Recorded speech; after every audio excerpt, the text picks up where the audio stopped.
changing your life one story at a time. This is the Chicken Soup for the Soul podcast with Editor-in-Chief Amy Newmark. Hey, it's Amy Newmark, and it's Friend Friday today on the Chicken Soup for the Soul podcast. I met a really fascinating guy a few weeks ago when I was in Chicago, or as they say out there, when I was in the Chicagoland area.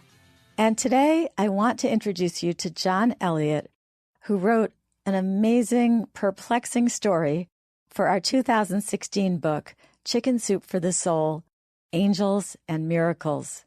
John, welcome to the Chicken Soup for the Soul podcast. Thank you so much. It's a pleasure. So John Elliott worked for the Special Operations Group, which is an adjunct to the U.S. Department of State, and he also worked for the CIA. Or I guess the Special Operations Group is an adjunct to the CIA, right, John? Yes, it's connected. That's right. All right. And he also worked concurrently for the Israeli spy agency, Mossad, which we've all heard of. His first assignment took him to the jungles of northern Laos in the late summer of 1966 as he targeted communist insurgents, and his career as a spy ended in a hotel room in Dubai in 2010 as he tracked down a Hamas terrorist. He also spent many of those years working in law enforcement, both in the United States and with Interpol in France. He's an on-air contributor for the BBC. Segments of his extraordinary life have appeared on various television shows, and I hear there might actually be a movie made from his autobiography, The August Assassin. He's written 22 books. He holds a Bachelor of Science degree in business. He has an MBA. He has a law degree. He's fluent in 4 languages and conversant in 2 more. He does a lot of public motivational speaking. He educates people about avoiding crime, and he conducts safety seminars. He's an advocate for our veterans. And amazingly, this man, John Elliott, wrote a story for Chicken Soup for the Soul, and it was such a privilege to publish his story in Chicken Soup for the Soul, Angels and Miracles. So, John, do you want to tell us your story about your very first angel encounter that you had as a little boy?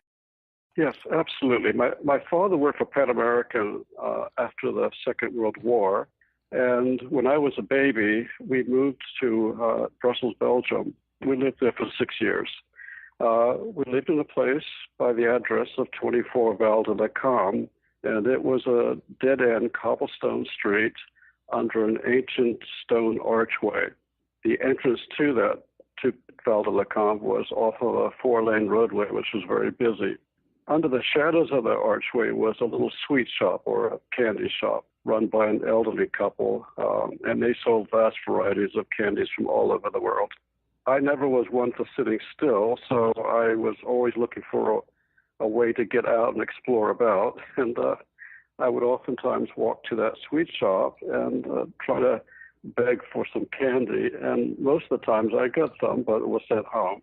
This one time when I was 5 years old, I got out of the house. I think my mother was upstairs, Dad was at work, and I walked to the archway, but instead of going into the sweet shop, I wondered what lay beyond that roadway. Now, the roadway had very busy traffic and 2 trolley tracks. So I thought, why not check out to see what was on the other side of the road? Instead of looking, I ran about halfway across the road, across the first set of tracks, but wasn't looking to my right and didn't see the trolley train coming. And as I was running, it and I ran into each other. I ran into the side of one of the carriages. The force of that impact threw me backwards and back onto the first set of trolley tracks that I had already run across. I felt as if my nose was broken. I knew I had blood coming out of my mouth and my nose. And I was sitting there looking up at another trolley train that was coming right at me on that first set of tracks. And I knew I was going to be hit. I looked at the driver's face, and he had a look of horror on his face. But just at that instant, right before the impact, what I can only describe as a strong pair of arms picked me up and held me firmly between the 2 sets of speeding trolleys. I wasn't really frightened at all, but I heard two words in my right ear, and the words were, "Be still." And it was repeated one more time, very calmly and reassuringly. The words were, "Be still." I heard cars screeching, brakes screeching in the background. I heard a lady screaming. After the trolleys passed, I was carried to the sidewalk and placed down in front of the door of the sweet shop. I looked at myself. There wasn't any more blood. The blood was gone. And I looked up to see the man, apparently a man, who had carried me, but there wasn't anybody there. As a matter of fact, when I looked about, I didn't see anybody for about 100 feet or so around. I did see two ladies. They were running, and one had her arms outstretched, and the other one had her hand over her mouth. And they were, to say the least, they were shocked. I walked into the sweet shop. The little bell tinkled on the door, and I saw the gentleman, the elderly gentleman, who he and his wife ran the place, and he had his mouth covered by his hand as well. And he asked "Comme," which is French for how. And he came behind the counter, took me by my hand, allowed me to fill a bag full of candy. He talked to his wife for just a moment and then walked me outside. And I looked up at him, and it was the first time in my life that I had ever seen a grown man crying. His lips were quivering, and he was actually crying, looking all about as if trying to find an answer. He walked me to my house at the end of the cobblestone road, and he and my mother had a long conversation. And I have to say that my movements were severely restricted after that. But throughout my life, I have heard those words more than once. That was the first time. And I only know for a fact that whatever it was that picked me up was not human. I don't believe it had to be an angel. And I wrote about that, and I was so honored that Chicken Soup picked me up. It was so pleasurable to know that. Well, it was an honor for us to publish your story. So do you have some additional examples of times when you felt that this guardian angel protected you in some way? I could tell you about several other instances. I don't know that we have enough time. It would take a couple of hours. But yes, I have heard those same words from the same lips. It has to be the same person. And sometimes the urging was urgent. It wasn't a gentle calm, be still. Other times it was demanding. And every time I paid attention, it paid off in my life. So interesting. I think you're going to have to write another story for us for one of our Miracles books, and the title will be "Be Still." And you can give us some of your additional examples of when this happened. I'd love to do that. Good. See, now everybody's heard that. You're going to write us another story. And that will be an honor for us because you have so many books that you've published. You are a big deal author. Can you tell us about some of your recent books? I think my favorite book is a book about my father. It's called Life According to Dad. And it's a collection of stories dating all the way back to Brussels, Belgium, my earliest memories, up until my father passed away. And it was just the interactions with him. A lot of them are extremely funny stories. And if someone wanted an uplifting, enlightening book, that's the one they ought to buy, Life According to Dad. But there are other books out there as well. I mean, Don't Be a Victim is a book about how to stay safe and avoid crime. Surviving Terrorism is another one, especially in today's world. But there's several. If you wanted a children's story, I would say The Bedtime Storyteller would be an excellent choice. Those are some of my favorite books, but there's lots of others as well.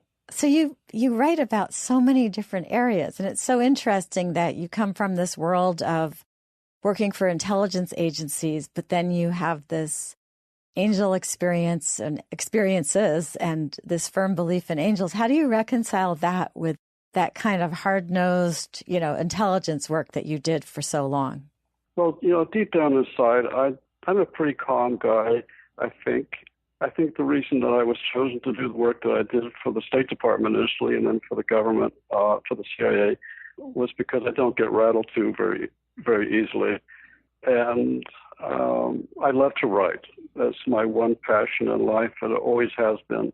ever since I was a boy, I was writing little stories, and it's something I just, it's something of a curse. You're either thinking about it or you're doing it. So sometimes you have sleepless nights with that, but I don't know when you sleep, because I'm looking at this. You had that career in intelligence, but you've also written 22 books. You got an MBA and a law degree. You speak all these languages. You must be the most disciplined person in terms of getting things done. I mean, what is your strategy for sitting down and writing a book? Amy, to be perfectly forthright with you, I don't know that I have a strategy, but it's just it's an urging that I feel. I can wake up at 2 o'clock in the morning and it's just buzzing around in my head, and I cannot go back to sleep. So I have to go in front of the laptop. And then at 5 o'clock in the morning, I'm exhausted, and I have to catch up on some sleep. But that's how it is. And I don't know that there's so much discipline as fun for me, actually. Writing is just one of those outlets that I love. Well, I'm very impressed. I mean, I can't believe you have an MBA and a law degree and all of these other things behind you. How did you come to get an MBA and a law degree? I got my undergraduate degree at Embry-Riddle Aeronautical University in Daytona Beach, Florida, because I love airplanes, and I thought, gosh, I could follow my father's footsteps and work for an organization like Pan American, but that never happened. So I went to I spent a lot of time in Scotland growing up, and Heriot-Watt University offered this master's degree program, MBA program. So I enrolled. And it took me a couple of years. I got the MBA, and then I was sent to do some work after 9/11 with the RCM, the Royal Canadian Mounted Police in Canada, and ended up taking some courses up there and finally got my law degree. Never intending to be a lawyer, so I never passed the bar, never even tried, but it was good to get the law degree. So I'm not quite sure how that helps me at all, but at least I feel satisfied that I got a pretty good education. So what exactly did you do when you were in the intelligence community? Can you talk about anything, or is it all very hush-hush? Initially, when I was 19, I got hired because I used to go into shooting competitions, and went into a competition at Fort Belvoir. It started at Fort Belvoir, ended up at Langley. And so they hired me for that, and that's why I was sent over to Southeast Asia when I was 19 the first time. But for the most part, it was intelligence gathering, and that kind of work. When you read the book, if you were to read the book, you'd think I was away all the time. But in truth, it was maybe 2 to 3 weeks out of every year or a month, something like that. But that's what I did. Basically intelligence gathering. Initially, in Southeast Asia, it was called the Studies and Observation Group. It was part of the Military Assistance Command, and that ended up being the Special Operations Group as it is today. But that's what I did. And what is this autobiography, The August Assassin, that might be made into a movie? Well, it's with the scriptwriter right now. Actually, the book itself, The August Assassin, has been rewritten with more chapters that I wasn't previously allowed to write about. And the tentative title of it is Zephyr. I was given that nickname in Israel, Tazir, which is Hebrew for Zephyr, the life of a counter-terrorist. And so that's the one they're making a movie out of. The scriptwriter indicates that, he's been in touch with Steven Spielberg and some others, and they are interested. So it's a work in progress right now. The book is finished, not published. It's with my literary agent in Nashville. So hopefully it'll come out, I guess mid-2018, I'm guessing. That is really exciting, and I'm going to have you come back on to talk about that. And, of course, you're going to write me another story about your guardian angel, right? Because everybody heard you say you would. The next book coming out, let's see, we've got a book coming out in first quarter of 2018 called Miracles and More. So I think we got a spot for you, John, in that book. So we're going to wrap up now, and I really appreciate you coming on the Chicken Soup for the Soul podcast today. Now, if people want more information about you, should they go to your website, johnelliottbooks.com? Yes, that's exactly right. And that's Elliott with 2 L's and 2 T's.